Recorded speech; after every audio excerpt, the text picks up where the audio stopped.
मेरे एक दोस्त की शादी हुई है। शादी में उसकी ज़रा भी मर्ज़ी नहीं पूछी गई, तो उस पे कुछ अर्ज़ किया है कि हमेशा मजबूर औरत की ज़ात नहीं होती। हमेशा मजबूर औरत की ज़ात नहीं होती। कौन कहता है कि ज़बरदस्ती लड़कों के साथ नहीं होती।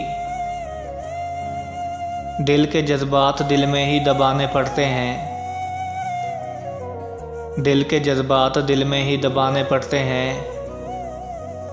घर वालों की खातिर पसंद के लोग गंवाने पड़ते हैं। और मैं जिसे चाहता था वो मुझे मिल ही नहीं पाया। मैं जिसे चाहता था वो मुझे मिल ही नहीं पाया। मेरे ख्वाबों का बाग खिल ही नहीं पाया। मेरे चाहतों की कीमत बड़ी ही सस्ती थी। मेरे चाहतों की कीमत बड़ी ही सस्ती थी। मेरे गले में तो घर वालों की रस्सी थी। हमेशा मजबूर औरत की ज़ात नहीं होती। कौन कहता है कि ज़बरदस्ती लड़कों के साथ नहीं होती।